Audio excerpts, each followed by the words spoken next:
It's hard to believe today, after Speed and 4 Matrix movies and 4 John Wick movies, but there was a time when Keanu Reeves was not considered viable as an action star, especially after his portrayal of lovable time-traveling doofus Ted Theodore Logan in Bill and Ted's Excellent Adventure. But that perception radically changed in 1991 with the adrenaline extravaganza Point Break, which featured Reeves as an FBI agent. I am an FBI agent! Hot on the trail of some bank-robbing surfers led by none other than Patrick Swayze. But how exactly did this preposterous combination ever reach the beach? Grab your board and catch a wave as we find out what the f*** happened to this movie. The idea for Point Break first surfaced in the mind of filmmaker Rick King after he saw a newspaper article declaring Los Angeles as the bank-robbing capital of America, thanks to the getaway convenience provided by the city's numerous freeways. Shortly after, while in Malibu learning to surf, King imagined a story about an FBI agent who goes undercover in the world of surfing, and suddenly he had what seemed like the perfect plot. The assignment then went to fledgling screenwriter Peter Iliff, who received $6,000 to expand the concept to feature length. Between waiting tables, Iliff cranked out 3 drafts, adding noteworthy details like the robbers' ex-president masks and their leader's Buddhist sentiments. In 1986, the script, then simply titled Johnny Utah, sold to Columbia Pictures. Ridley Scott came on board to direct, and the project picked up speed. Charlie Sheen, fresh off Platoon, was originally set to play the lead, but after some delays on the project, Ferris Bueller himself, Matthew Broderick, was instead attached to the role of Utah, and Rockford Files star James Garner was expected to play cranky veteran agent Pappas.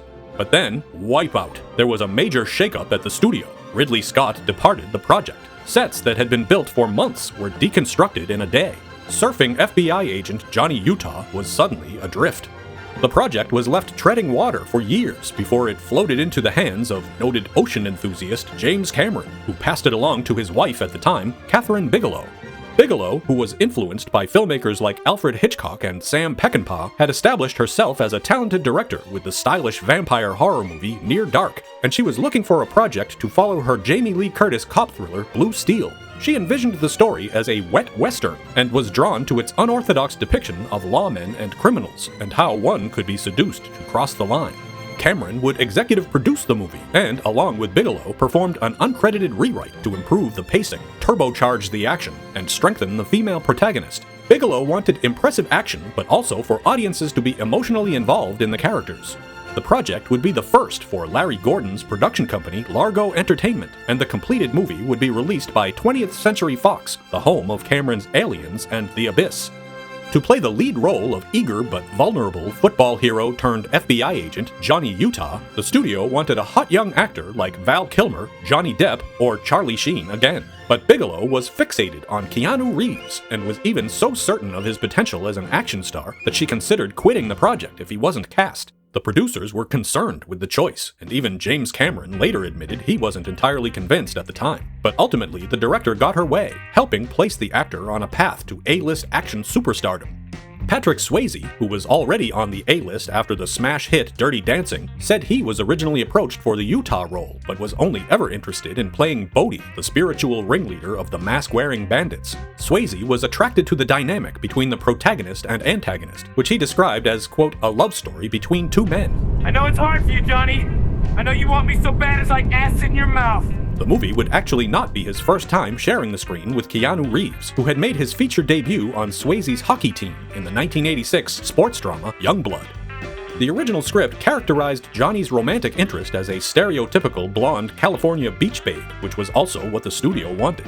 After auditioning dozens of actresses to play brash surfer girl Tyler, Bigelow selected Lori Petty for her athleticism and spunky attitude, as well as her effortless screen chemistry with Reeves. Name's Johnny Utah!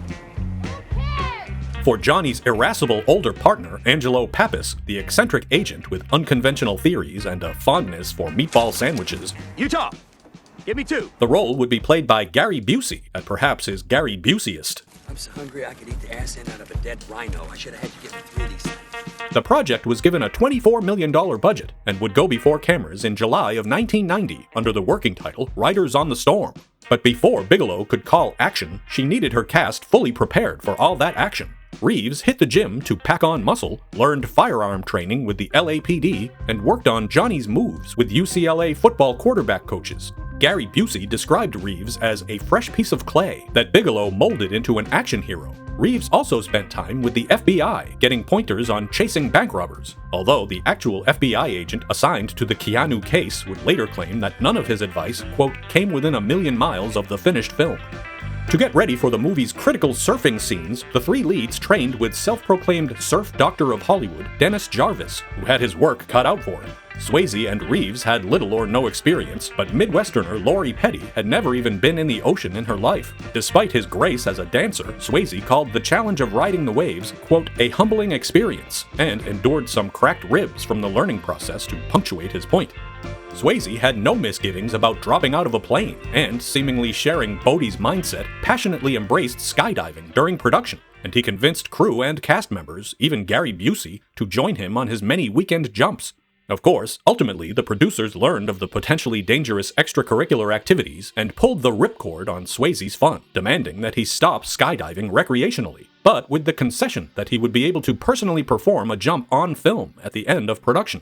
Some of the final scenes shot for the movie were Bodhi plummeting backwards out of the plane. Adios, amigo!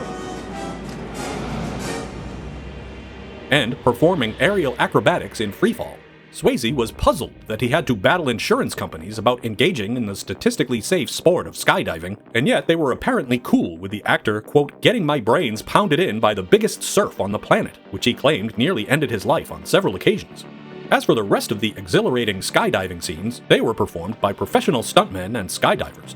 The close-ups were achieved by attaching the actors on telescoping arms suspended above large wind machines, which seems uncomfortable but at least much less likely to result in colliding with the ground at terminal velocity.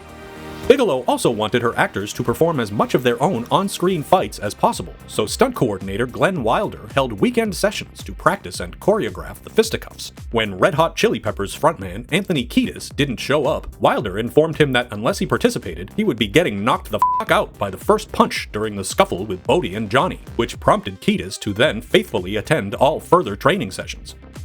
Keanu Reeves did share one misfortune with his screen alter ego. His own dreams of playing professional hockey were put on the bench due to an injury during his teens. Ironically, while filming the beach football scene, it was Swayze who suffered a knee injury. Yeah, I got my knee folded back about 90 degrees the wrong way. According to his stunt double, Swayze's leg swelled up to triple the size of a normal knee, but the actor just had the on-set doctor drain the fluid so he could continue shooting. Sounds like Swayze's even tougher than Dalton. Pain don't hurt.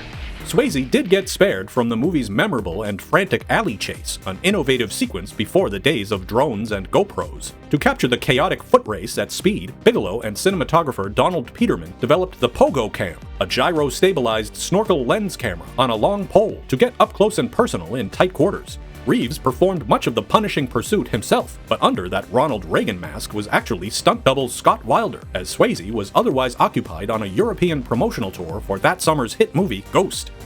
With the logistical and physical challenges of all the movie's heart-pounding action, it was, ironically, one of the more mundane moments that would prove particularly frustrating to capture. The opening one-shot Steadicam walk-and-talk with Utah receiving a tongue-lashing from his new supervisor was an endless string of flubbed lines and timing and technical errors. McGinley said the sequence took an entire day and nearly 50 takes to finally get right. Special Agent Utah, are you receiving my signal?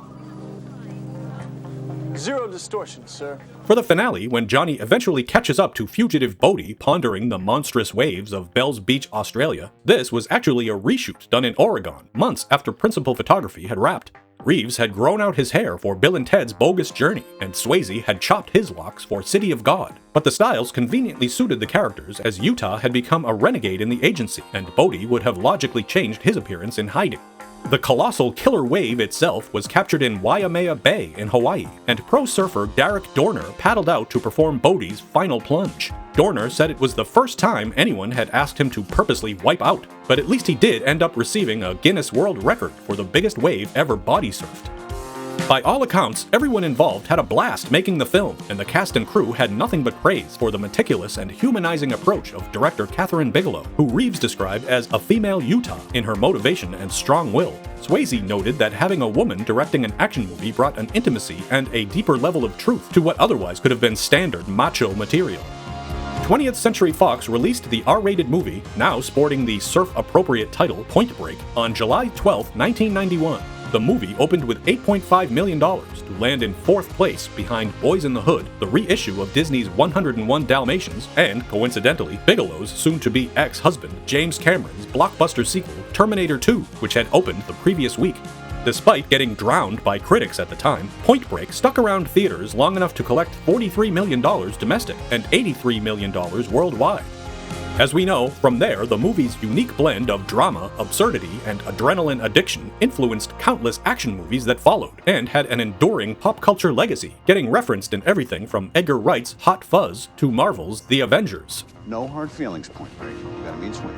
Made in the days before digital face replacement and CGI stuntmen, the movie's many grounded but invigorating sequences have justified Point Break's inclusion on numerous lists of all-time great action classics. There have been several attempts at more Point Break. A sequel shortly after the movie's initial success was considered, but swiftly abandoned.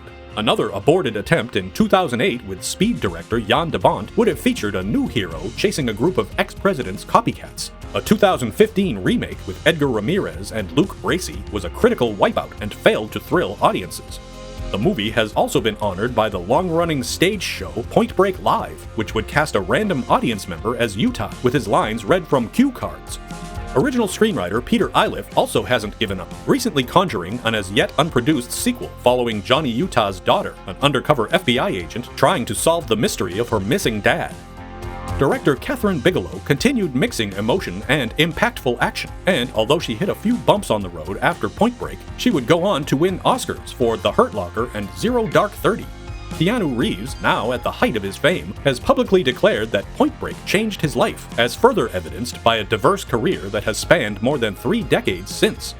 Sadly, we lost Patrick Swayze to pancreatic cancer in 2009. But for many fans, Point Break remains not just his most iconic role, but one of the best action movies of all time.